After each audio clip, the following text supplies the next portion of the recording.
Hello friends, आप सभी का स्वागत है आपके अपने YouTube channel Shri Shiv online classes के ऑनलाइन पोर्टल पर। मैं सुनील कुमार, इलेक्ट्रिकल डिपार्टमेंट से। तो बच्चों, इलेक्ट्रिशियन थ्योरी को हम कंटिन्यू आगे बढ़ा रहे हैं और इसी सीरीज में हमने चैप्टर स्टार्ट किया ट्रांसफार्मर। तो पीछे की 2-3 क्लासों में हमने ट्रांसफार्मर की डेफिनेशन, उसके वर्किंग प्रिंसिपल, कुछ एक उसके पार्ट्स, उसकी कोर्स, ट्रांसफार्मर्स के लाभ, डीसी प्रकार ये क्यों नहीं करता, किस प्रकार एसी प्रकार ये करता है, मतलब जो उसका प्रिंसिपल है वो पढ़े थे। उसके बाद हमने डिस्कस किया था वर्गीकरण, क्लासिफिकेशन ऑफ ट्रांसफार्मर। ट्रांसफार्मर का वर्गीकरण किस किस आधार पे करते हैं हमने डिस्कस किया था। Step up transformer, step down transformer, core type transformer, shell type transformer और बैरी टाइप ट्रांसफार्मर। उसी को कंटिन्यू करते हुए आगे की क्लास हम यहीं से, जहाँ क्लास एंड की थी उसी से स्टार्ट कर रहे हैं। तो पीछे की क्लास में हमने डिस्कस किया था कोर टाइप, सेल टाइप और बैरी टाइप। आज हम डिस्कस करते हैं कोर टाइप ट्रांसफार्मर और सेल टाइप ट्रांसफार्मर के अंदर क्या क्या डिफरेंस, क्या क्या अंतर आते हैं जो आपको पता होने चाहिए। ठीक है, तो आज की क्लास हमारी क्या होगी, ट्रांसफार्मर पे आधारित होगी। हम लिख रहे हैं कोर टाइप, दूसरा हमारा है सेल टाइप। फर्स्ट टाइम में तो हम इनका बना लेते थे आकार, डायग्राम। ये कैसा होता है, ऐसा। आप नॉर्मली अगर बनाते हो तो ये कैसा बनेगा, ऐसा बनेगा। यहाँ इसकी क्या होती है, क्वाइलें होती है। ठीक है, इसका डायग्राम कैसा बनता है,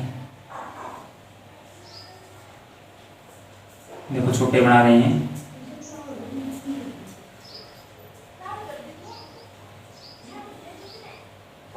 इसके ऊपर क्या की जाती है, आपकी प्राइमरी और सेकेंडरी दोनों वाइंडिंग।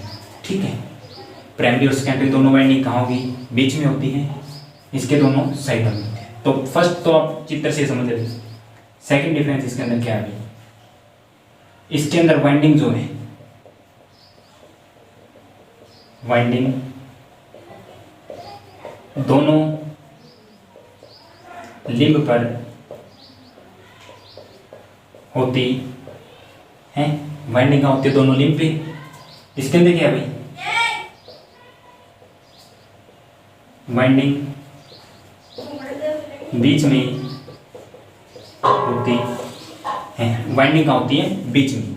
इसमें खड़ा हुआ है, दोनों लिंब होती हैं, इसमें बीच में होगी। ठीक है, आगे लिखो चुंबकीय, चुंबकीय फ्लक्स का एक मार्ग होता। इसमें चुंबकीय फ्लक्स का कितने मार्ग हो गए, एक मार्ग हो गए। यहां से जाएगा ऐसे ऐसे, बस क्या है, एक मार्ग है। इसमें चुंबकीय फ्लक्स के, चुंबकीय फ्लक्स के मार्ग दो होते हैं। कितने होते हैं, दो। चुंबकीय फ्लक्स के मार्ग कितने होंगे, दो। इसमें कितने होते हैं, एक। अब देखो अगला क्वेश्चन, अगला टॉपिक। अगर चुंबकीय फ्लक्स का मार्ग एक है तो लीकेज फ्लक्स क्या होगा आपका, लीकेज फ्लक्स होगा ज्यादा। लीकेज फ्लक्स क्या होगा, ज्यादा। इसमें क्या है, लीकेज फ्लक्स, लीकेज फ्लक्स क्या होगा, कम। लीकेज फ्लक्स क्या होगा, कम। ठीक है, वाइंडिंग बीच में होती है, चुंबकीय फ्लक्स के मार्ग दो, लीकेज फ्लक्स कम होता है। चुंबकीय फ्लक्स का मार्ग एक होता है, लीकेज फ्लक्स ज्यादा होगा। वाइंडिंग दोनों लिंक पर होती हैं, दो साइड में होती हैं। ठीक है, आगे देखो, इसमें ई नहीं लिख सकते आप, यू आई या CI टाइप पत्तियों का प्रयोग किया जाता है। पत्तियों का प्रयोग कोर बनाने में, कोर बनाने में किया जाता है, कोर बनाने में किया जाता है। इसमें भी EI टाइप पत्तियों का प्रयोग EI टाइप पत्तियों का प्रयोग कोर बनाने में किया जाता है। ठीक है, इसका यूज आप कहाँ करते हो? कम वोल्टेज आउटपुट के लिए उपयोग होता है। कम वोल्टेज आउटपुट के लिए उपयोग करते हैं इसे भाई। ज़्यादा वोल्टेज आउटपुट के लिए उपयोग करते हैं। कम वोल्टेज आउटपुट के लिए कौन सा प्रयोग हो रहा है आपका? Core type. ज़्यादा वोल्टेज आउटपुट के लिए कौन सा प्रयोग करें आप? Shell type. ठीक है, कौन सा प्रयोग करें? Shell type. मरम्मत कार्य या मरम्मत करना क्या है? मरम्मत करना आसान है। मरम्मत करना आसान है। ठीक है, इसकी मरम्मत करना थोड़ा मुश्किल है। क्या है? थोड़ा मुश्किल है। मरम्मत करना क्या है? थोड़ा मुश्किल है। तो देखो, सबसे पहले वाइंडिंग बीच में होती है। इसकी वाइंडिंग कहाँ होगी? लिंप, मतलब दोनों अलग अलग होती है। वाइंडिंग दोनों लिंप पे होती है, वाइंडिंग एक लिंप पे होती है। ठीक है, चुंबकीय फ्लक्स का एक मार्ग है। एक मार्ग होने की वजह से क्या होगा? लीकेज फ्लक्स ज़्यादा होगा। कोर बनाने के लिए UI व ECI टाइप की पत्तियों का प्रयोग किया जाता है। कम वोल्टेज आउटपुट के लिए प्रयोग करते हैं। मरम्मत करना मुश्किल है। ठीक है, कितने हो गए आपके? 5 से 6। ठीक है, करना मुश्किल होता है। और देखो, वाइंडिंग बीच में होती है। चुंबकीय फ्लक्स में मार्ग में 2 मार्ग होते हैं। लीकेज फ्लक्स कम होगा। EI टाइप पत्तियों का प्रयोग किया जाता है। ठीक है, EI टाइप पत्तियों का प्रयोग किया जाता है। ज़्यादा वोल्टेज आउटपुट के लिए प्रयोग करते हैं। मरम्मत करना मुश्किल है। अगर लिखना चाहो तो लिख सकते हो। हानियाँ ज़्यादा होती हैं। हानियाँ ज़्यादा होती हैं। अगर लीकेज फ्लक्स ज़्यादा तो क्या होगा? हानियाँ ज़्यादा होगी। इसमें आपकी क्या होगी भाई? हानियाँ कम होती हैं। हानियाँ कम होती हैं तो आपकी क्या होगी? दक्षता ज़्यादा होती हैं। इसकी दक्षता क्या होगी फिर? दक्षता कम होती है। ठीक है, तो ये थे हमारे कोर टाइप और सेल टाइप ट्रांसफार्मर में डिफरेंस। ठीक है, ये हमारे क्या थे? कोर टाइप और सेल टाइप ट्रांसफार्मर के मध्य अंतर। इन अंतरों के द्वारा हम समझ सकते हैं कि हमारे ट्रांसफार्मर कौन सा अच्छा है, कौन सा बेटर है। ठीक है, तो अगर किसी को स्क्रीनशॉट लेना हो तो ले सकता है, साइड में हो। ठीक है, आप अच्छी प्रकार देख लो। चलिए आगे, ये था हमारा कोर टाइप और सेल टाइप ट्रांसफार्मर के मध्य अंतर। ठीक है, अब आगे पढ़ते हैं। हमारी चैप्टर को आगे बढ़ाते हैं। तो हर रोज हम थोड़ा थोड़ा करके अच्छी चीज़ें इकट्ठा कर रहे हैं या अच्छी चीज़ें समझ रहे हैं। अब हम पढ़ते हैं ट्रांसफार्मर का वर्गीकरण फेजों के आधार पर। फेजों के आधार पर ट्रांसफार्मर का वर्गीकरण। फेजों के आधार पर हमारे ट्रांसफार्मर होते हैं जी कितने प्रकार के? 2 प्रकार के हम जनरली यूज करते हैं। सिंगल फेज ट्रांसफार्मर और हमारा क्या है? 3 phase transformer. Single phase transformer और 3 फेज ट्रांसफार्मर। ठीक है, सबसे प्रथम हम पढ़ते हैं सिंगल फेज ट्रांसफार्मर। क्या पढ़ते हैं? Single phase transformer. ठीक है, सिंगल फेज ट्रांसफार्मर में क्या होता है हमारा? जो हम AC सप्लाई पर, सिंगल फेज ट्रांसफार्मर हमारा वह ट्रांसफार्मर जो हम AC सिंगल फेज के हेतु यूज करते हैं या AC सिंगल फेज के हेतु उपयोग होता है।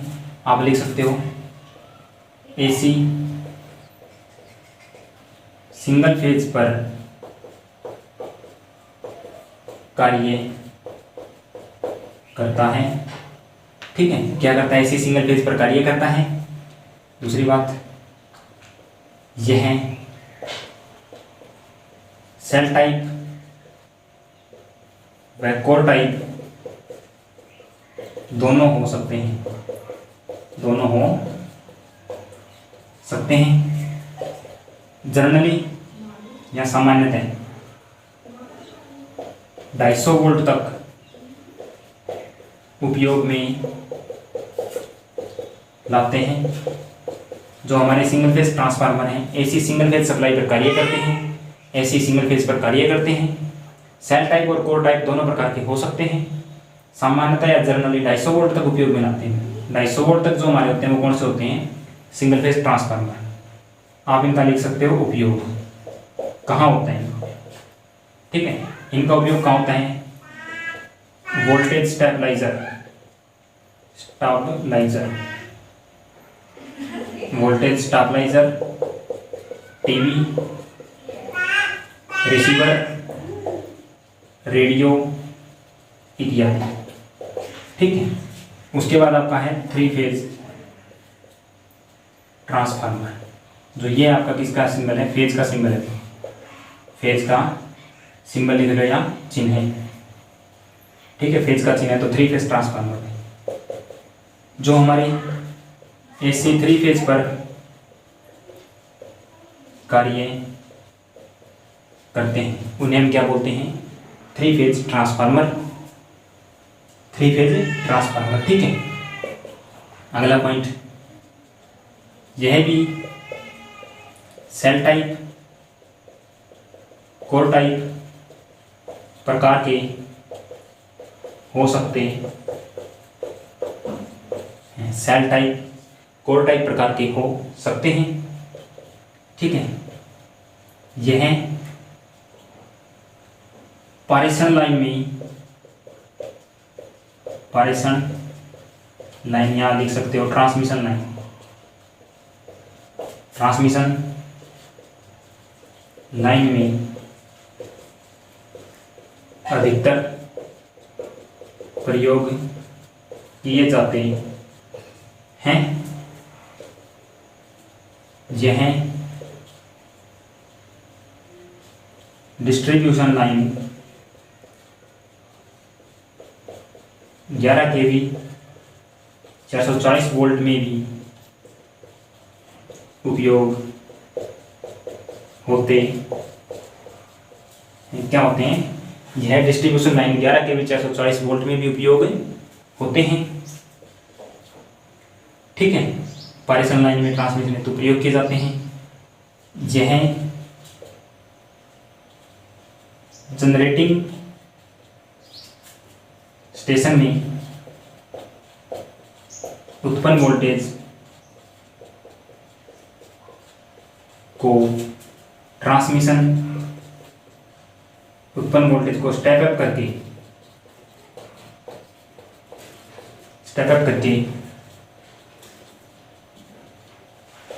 ट्रांसमिशन करने में भी उपयोग में आते हैं, यानी कि आगे इनमें अधिकतर डेल्टा स्टार कनेक्शन होते हैं, ठीक है। डेल्टा स्टार कनेक्शन होते हैं, ठीक है। Delta star, delta delta delta star, ठीक है। अब कनेक्शन ये आपको हम आगे डिस्कस करेंगे। ट्रांसफार्मर के जब कनेक्शन हम पढ़ेंगे उसमें हम डिस्कस करेंगे कौन से कनेक्शन किस ट्रांसफार्मर में उपयोग किए जाते हैं, ठीक है। ट्रांसमिशन डिस्ट्रीब्यूशन ट्रांसफार्मर में इसका प्रयोग, ट्रांसमिशन और डिस्ट्रीब्यूशन में प्रयोग किया जाता है कौन सा, 3 phase transformer. Single phase transformer क्या होता है, एसी सिंगल फेज पर कार्य करते हैं। सेल टाइप कोर टाइप दोनों हो सकते हैं। 250 वोल्ट तक कार्य करते हैं। वोल्टेज स्टेबलाइजर, टीवी, रिसीवर आदि में आपने देखे होंगे जो रखे होते हैं, जिनसे आपको फेज और न्यूट्रल आउटपुट मिलती है, ठीक है। 3 फेज वो होते हैं जिनसे आपको क्या मिलती है, आर वाई भी तीनों फेज मिलेंगे, साथ में क्या मिलेगी, न्यूट्रल। जिनसे आपको 4 वायर आउटपुट में दिखाई दे रही है वो आपके कौन से हैं, 3 फेज ट्रांसफार्मर, ठीक है। जनरली आपके गांव में, गली मोहल्ले में मैक्सिमम आपको 3 फेज ट्रांसफार्मर ही देखने को मिलते हैं। तो ये था हमारा फेजों के आधार पर ट्रांसफार्मर का वर्गीकरण। तो आज की क्लास के लिए इतना ही। सेल टाइप और कोर टाइप के हमने डिफरेंस को पढ़ा, single phase transformer, 3 phase transformer. अब अगर वीडियो अच्छी लगी तो वीडियो को लाइक, चैनल को शेयर और सब्सक्राइब करो, ताकि आपके जितने भी रिलेटिव, आपके यार दोस्त हैं, फ्रेंड्स हैं, उन सबको अच्छी अच्छी चीज़ों के बारे में पता चल सके। तो तब तक के मिलते हैं अगली क्लास में। तब तक के लिए धन्यवाद। Thank you. Have a nice day.